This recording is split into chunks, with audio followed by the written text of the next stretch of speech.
Good morning student. आज अब start करेंगे photo electric effect unit first of quantum mechanics BSc third year. Photo electric effect को पढ़ने के पहले हम बात करते हैं प्रकाश की दैत्य प्रकृति।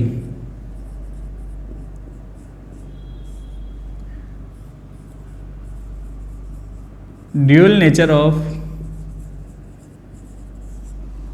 लाइट। लाइट का ड्यूअल नेचर। लाइट के माध्यम से बहुत सारे प्रोसेस पढ़ते हैं लाइट का उपयोग करते हुए, जैसे diffraction,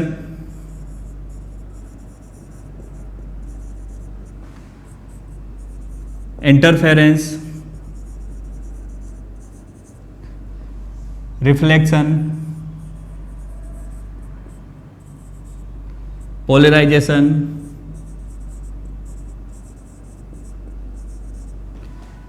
Compton effect,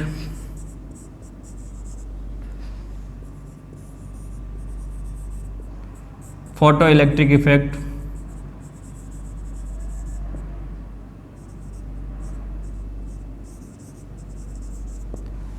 etcetera. Light से रिलेटेड हम बहुत सारे प्रोसेस पढ़ते हैं, जैसे डिफ्रैक्शन, इंटरफेरेंस, प्रकीर्णन, द्वितीकरण, Compton effect, photo electric effect, reflection, polarisation. अब यहाँ पर अगर हम डिफ्रैक्शन, इंटरफेरेंस, रिफ्लेक्शन, पोलराइजेशन की स्टडी कंप्लीट स्टडी करें तो यहाँ पर वेव नेचर शो करता है, क्योंकि इन सब प्रोसेस जैसे डिफ्रैक्शन हुआ, इंटरफेरेंस हुआ, रिफ्लेक्शन हुआ, पोलराइजेशन हुआ, इनके लिए जब हम बात करते हैं तो वेव की बात करते हैं। जैसे इंटरफेरेंस के दौरान माइकलसन इंटरफेरोमीटर की जब हम बात करें तो माइकलसन इंटरफेरोमीटर में क्या होता है, एक सोर्स से वेव आती है, वो वेव प्लेट के टकराती है और दो पार्ट में डिवाइड हो जाती है। एक पार्ट एक मिरर की तरफ चला जाता है, दूसरा पार्ट दूसरे मिरर की तरफ चला जाता है। तो इस तरह से हम कह सकते हैं जो इस तरह का इंटरफेरेंस, डिफ्रैक्शन, रिफ्लेक्शन, पोलराइजेशन इत्यादि प्रोसेस होते हैं वो वेव नेचर को शो करते हैं, मतलब उसके अंदर हम वेव की बात करते हैं। लेकिन जैसे ही हम Compton effect, photo electric effect की बात करते हैं तो हम बात करते हैं क्वांटम नेचर, मतलब जो वेव आती है, जो लाइट आती है वो एक पैकेट्स के फॉर्म में आती है। किसी भी सोर्स से जो लाइट आती है वो एक पैकेट्स के फॉर्म में आती है और उन पैकेट्स को कहा जाता है पार्टिकल्स। जो लाइट आ रही है वो आ रही है पैकेट्स के फॉर्म में, और वो पैकेट्स किसका काम करते हैं, पार्टिकल्स का। तो हम यहां पर देखते हैं प्रोसेस तो दोनों सारे लाइट से हो रहे हैं, लेकिन लाइट के प्रोसेस दो नेचर पे डिपेंड कर रहा है, एक वेव नेचर और एक पार्टिकल नेचर पर। तो इस तरह से हम कह सकते हैं कि जो लाइट होती है उसके अंदर दो तरह की प्रॉपर्टी पाई जाती है, दो तरह की प्रकृति पाई जाती है, या हम कह सकते हैं टू टाइप्स नेचर। जैसे पहला वेव नेचर, दूसरा पार्टिकल नेचर। और इसी प्रॉपर्टी को, इसी प्रकृति को प्रकाश की दैत्य प्रकृति कहते हैं। इसी के बेस पे हम आगे की स्टडी करेंगे। तो हम यहाँ पर फर्स्ट में बात करते हैं फोटो इलेक्ट्रिक इफेक्ट की। फोटो इलेक्ट्रिक इफेक्ट में 1887 के अंदर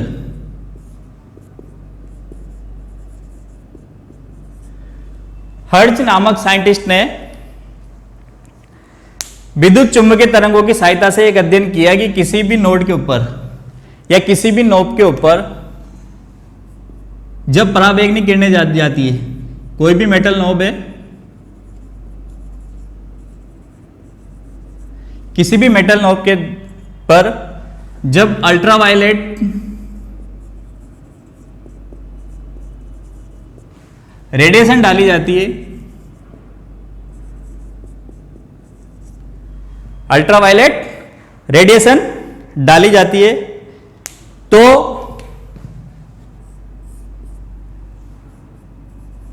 टू मेटल नोब के बीच में, तो दो मेटल नोब के बीच में विद्युत उत्सर्जन इलेक्ट्रिक इमिशन इजीली होता है, सुगमता से होता है। 1887 के अंदर हर्ज नाम साइंटिस्ट ने स्टडी किया, इलेक्ट्रोमैग्नेटिक थ्योरी के अंदर स्टडी किया कि किसी भी मेटल नॉब के ऊपर अगर अल्ट्रावायलेट रेडिएशन डाली जाए तो वहाँ से इलेक्ट्रॉन का उत्सर्जन होगा या पार्टिकल का उत्सर्जन होगा। और उसकी से ये देखा गया है कि दो मेटल नॉब्स होती है, जो दो मेटल नॉब्स होती है, इन दोनों मेटल नॉब्स के अंदर बीच में जो इलेक्ट्रिकल इमिशन होगा, विद्युत का उत्सर्जन जो होगा, वो सुगमता से होता है। लेकिन इसने इस स्टडी को फर्दर नहीं किया। इसके बाद इसको कंप्लीट किया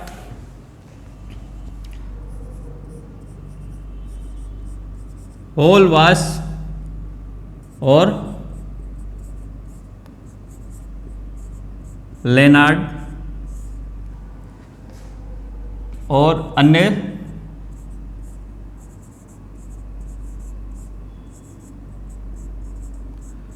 वैज्ञानिकों ने। इसकी फर्दर स्टडी किसने की? होलवास। हर्ज ने इसको आगे नहीं बढ़ाया, लेकिन इसकी फर्दर स्टडी की होलवास, लेनार्ड और अन्य वैज्ञानिकों ने। इन्होंने क्या देखा कि कोई भी मेटल सरफेस होता है,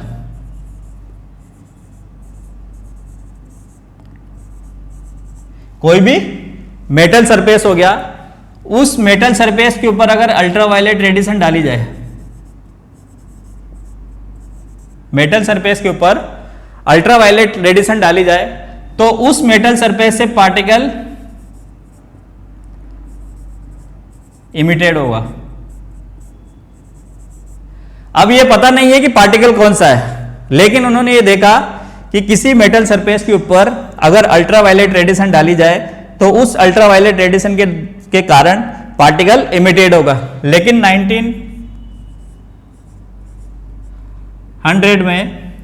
1900 में लेनार्ड ने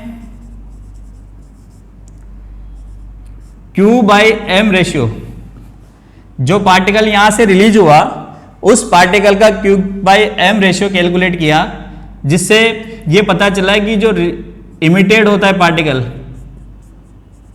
जो पार्टिकल इमिटेड हो रहा है वो पार्टिकल क्या होगा? Emitted particle is electron. अब इसको दोबारा एक बार देख लो। 1887 में हर्ज ने इस इलेक्ट्रोमैग्नेटिक थ्योरी के द्वारा इस एक्सपेरिमेंट को किया।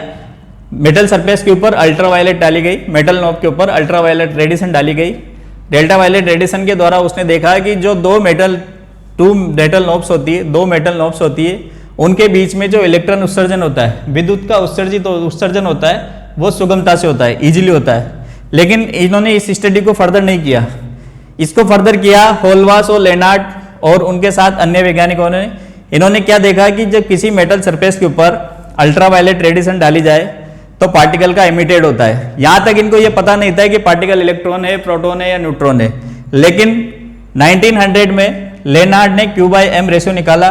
Q/m रेशियो निकालने के बाद पता चला कि जो इमिटेड पार्टिकल्स होता है मेटल सरफेस के ऊपर से, वो पार्टिकल्स होता है इलेक्ट्रॉन। तो ये इसका बेसिक कंसेप्ट हो गया। अब हम इसके आगे की बात करते हैं, इसकी फोटो इलेक्ट्रिक इफेक्ट की। देखिए यहाँ पर वैक्यूम क्वार्ट्ज ट्यूब लगी हुई है, प्लेट P1 P2 है, नेगेटिव पॉजिटिव पोटेंशियल दिया गया है, माइक्रोमीटर यहाँ पर लगा हुआ है, ये वेरिएबल की है, पोटेंशियल डिस्ट्रीब्यूटर है, बैटरी है, की है। इसके बारे में भी बात करेंगे इसकी कंस्ट्रक्शन के अंदर। पहले हम बात करते हैं फोटो इलेक्ट्रिक इफेक्ट की। फोटो इलेक्ट्रिक इफेक्ट के अंदर जब एक निश्चित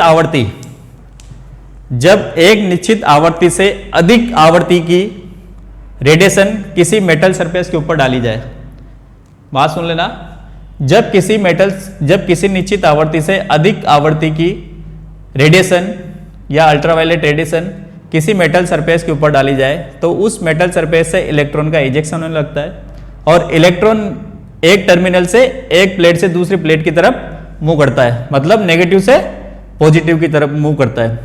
जब ये पाथ पूरा हो जाता है, मतलब इलेक्ट्रॉन यहां से यहां तक पूरा हो जाता है, यहां से यहां तक पहुंच जाता है, तो उस सर्किट के अंदर, इस पाथ के अंदर विद्युत धारा उत्पन्न होने लग जाती है, करंट जनरेट हो लग जाती है। तो जो इलेक्ट्रॉन यहां से उत्सर्जित होते हैं इस प्रोसेस के अंदर, जो इलेक्ट्रॉन यहां से उत्सर्जित होते हैं उस इलेक्ट्रॉन को कहते हैं इमिटेड इलेक्ट्रॉन या फोटो इलेक्ट्रॉन। इसके अंदर जो धारा उत्पन्न होती है उस धारा को कहते हैं फोटो करंट।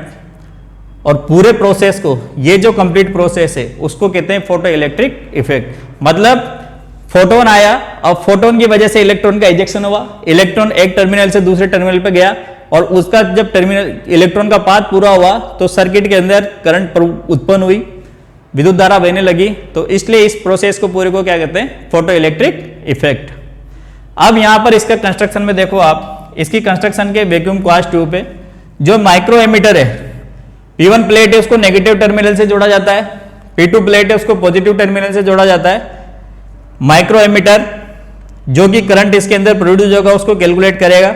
वेरिएबल की का काम है जो डायरेक्शन यहां से हमने दे रखा है, इसका डायरेक्शन हमने दे रखा है नेगेटिव और एक का डायरेक्शन दे रखा है हमने पॉजिटिव। तो दो डायरेक्शन जो हमने दे रखे हैं, इन दोनों डायरेक्शन की सहायता से, इन दोनों डायरेक्शन की, इस वेरिएबल की सहायता से ये डायरेक्शन क्या कर सकते हैं, हम चेंज कर सकते हैं। ये वोल्टेज यहां पर कितना वोल्टेज दिया जाता है उसको रीड करता है। वोल्टेज डिस्ट्रीब्यूटर मतलब वोल्टेज में कितना परिवर्तन करता है, ये इसका काम है। अब हमें इसके बारे में आगे स्टडी करनी है। ये इसका पूरा सर्किट हो गया। अब इसमें आप देखो, हम ये कह रहे हैं कि जो इंसिडेंट फोटोन है, इंसिडेंट फोटोन की जो आवृत्ति है वो आवृत्ति एक निश्चित आवृत्ति से ज्यादा होनी चाहिए, क्योंकि एक ऐसी एनर्जी रहेगी जिससे इलेक्ट्रॉन इस प्लेट के ऊपर बाउंड रहेगा। तो वो बाउंड जब भी तोड़ेगा जब एक आवृत्ति उससे ज्यादा उसको मिलेगी। तो जिस आवृत्ति से ये इलेक्ट्रॉन यहां पर उपस्थित होता है, जिस आवृत्ति से ये इलेक्ट्रॉन यहां पर पोटेंशियल बैरियर बनाया होता है, मतलब यहां से बाहर नहीं आता, उस आवृत्ति को कहते हैं हम थ्रेशोल्ड।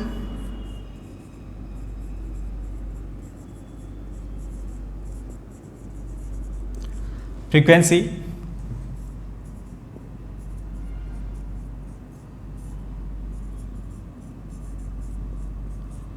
डेली आवृत्ति, मतलब जो इंसिडेंट फोटोन है, इंसिडेंट फोटोन की जो एनर्जी होनी चाहिए या उसकी जो फ्रीक्वेंसी होनी चाहिए वो फ्रीक्वेंसी थ्रेशोल्ड फ्रीक्वेंसी से ज़्यादा होनी चाहिए। अगर वो फ्रीक्वेंसी थ्रेशोल्ड फ्रीक्वेंसी से कम होती है तो ये इफेक्ट जनरेट नहीं होगा। अगर ये इंसिडेंट फोटोन की जो फ्रीक्वेंसी है वो थ्रेशोल्ड से ज़्यादा होगी तभी इलेक्ट्रॉन अपना बॉन्ड तोड़ेगा और बॉन्ड तोड़ के कहाँ पर आ जाएगा, P2 प्लेट के ऊपर। अब इसकी फर्दर स्टडी के लिए हम बात करते हैं कि मान लो यहाँ से एक टर्मिनल को नेगेटिव दिया गया, एक टर्मिनल को पॉजिटिव दिया गया। जैसे ही इलेक्ट्रॉन यहां पर आया, जैसे ही रेडिएशन P1 प्लेट पे डाली गई, P1 प्लेट पे रेडिएशन डालते ही जो इलेक्ट्रॉन्स है वो इजेक्ट होंगे, इजेक्ट होकर कहां पर पहुंच जाएंगे, P2 प्लेट के ऊपर। धीरे धीरे एनर्जी बढ़ती जाएगी, इलेक्ट्रॉन धीरे धीरे कहां पर पहुंचते जाएंगे, P2 प्लेट के ऊपर, और इस सर्किट के अंदर करंट उत्पन्न होने लग जाएगा। लेकिन एक समय ऐसा आएगा जब इस प्लेट के P1 प्लेट के सारे इलेक्ट्रॉन कहां पर पहुंच जाएंगे, P2 प्लेट के ऊपर। जैसे ये P2 प्लेट पे ऊपर पहुंच गए तो इस सर्किट के अंदर जो करंट है जिसको हम कह रहे हैं फोटो करंट, वो फोटो करंट का मान क्या हो जाएगा, मैक्सिमम हो जाएगा दिक् परिवर्तन की सहायता से। ये जो वेरिएबल की है इसकी सहायता से मान लो इस टर्मिनल को हमने कर दिया नेगेटिव और इस टर्मिनल को कर दिया हमने पॉजिटिव। इसकी सहायता से इसको नेगेटिव कर दिया, इसको पॉजिटिव कर दिया। तो जो इलेक्ट्रॉन यहां पर है वो रिफ्लेक्शन का काम करना चालू कर देंगे। लेकिन यहां से जो इलेक्ट्रॉन है, यहां से रेडिएशन कंटिन्यू आ रही है, इलेक्ट्रॉन यहां से वापस इधर की तरफ तो मूव करते ही रहेंगे। ये इलेक्ट्रॉन यहां से जाना वापस कर देंगे तो करंट धीरे धीरे क्या होगा, कम होगा। लेकिन करंट एकदम से जीरो नहीं होगा, क्योंकि जो यहां पर इलेक्ट्रॉन इजेक्ट हुए उनमें से जिस इलेक्ट्रॉन की काइनेटिक एनर्जी ज्यादा है, जिस इलेक्ट्रॉन की काइनेटिक एनर्जी ज्यादा है वो इलेक्ट्रॉन फिर भी कहां पहुंच जाएगा, P2 प्लेट के ऊपर। लेकिन जैसे जैसे नेगेटिव पोटेंशियल की मात्रा P2 प्लेट के ऊपर बढ़ाते जाते हैं तो एक समय ऐसा आएगा जब सारे इलेक्ट्रॉन मूव करके कहां पहुंच जाएंगे, P1 प्लेट के ऊपर। और इस सर्किट के अंदर जो फोटो करंट है, इस सर्किट के अंदर जो फोटो करंट है उसका मान क्या हो जाएगा, जीरो हो जाएगा। तो इस समय जो पोटेंशियल होता है, इस समय जो पोटेंशियल होता है उस पोटेंशियल को हम कहते हैं स्टॉपिंग पोटेंशियल। स्टॉपिंग पोटेंशियल विरोधी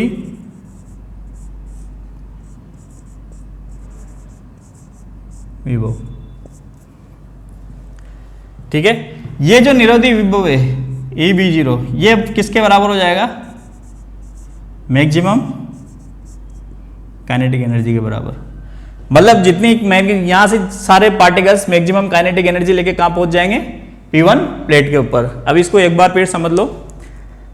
पहले तो हम कह रहे हैं जो प्लेट्स है P1 और P2, पहले ये नेगेटिव है और ये पॉजिटिव है। ये नेगेटिव है तो यहाँ पर इलेक्ट्रॉन की मात्रा ज़्यादा है। जैसे यहाँ पर रेडिएशन डाली जाएगी, ये इलेक्ट्रॉन यहाँ से इजेक्ट होंगे, इमिटेड होके कहाँ पहुँच जाएंगे? P2 के ऊपर। जैसे ये P2 के ऊपर पहुँचेंगे तो धीरे धीरे सारे इलेक्ट्रॉन कहाँ पर पहुँच जाएंगे? P2 के ऊपर। और इस सर्किट के अंदर जो करंट है वो क्या हो जाएगा? मैक्सिमम हो जाएगा। लेकिन जब वेरिएबल की सहायता से, दिक् परिवर्तक की सहायता से हम इस टर्मिनल को चेंज कर दें, इसको पॉजिटिव और इसको नेगेटिव कर दें, तो जैसे ही यहाँ पर नेगेटिव होगा तो जो इलेक्ट्रॉन यहाँ पर उपस्थित है वो इलेक्ट्रॉन रिफ्लेक्शन का प्रतिकर्षित होने लग जाएंगे या रिफ्लेक्टेड होने लग जाएंगे। तो जैसे रिफ्लेक्ट होंगे तो ये इधर की तरफ जाना चालू कर देंगे। लेकिन फिर भी कुछ इलेक्ट्रॉन्स जिनकी काइनेटिक एनर्जी बहुत ज़्यादा है वो इलेक्ट्रॉन कहाँ पर पहुँचते रहेंगे? यहाँ पर पहुँचते रहेंगे। तो जो करंट है वो अकस्मात जीरो नहीं होकर कैसे होगा? धीरे धीरे जीरो की तरफ जाएगा।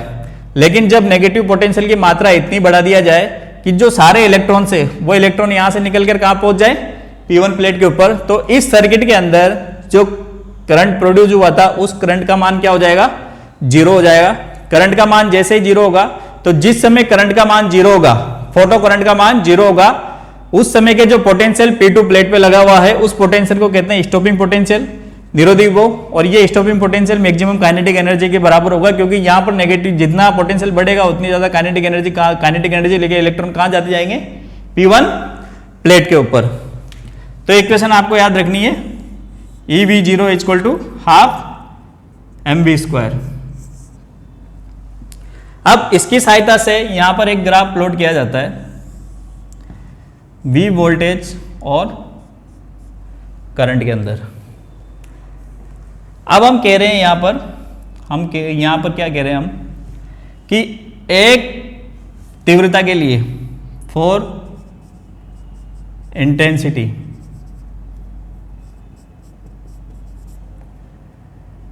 I1 for intensity I2।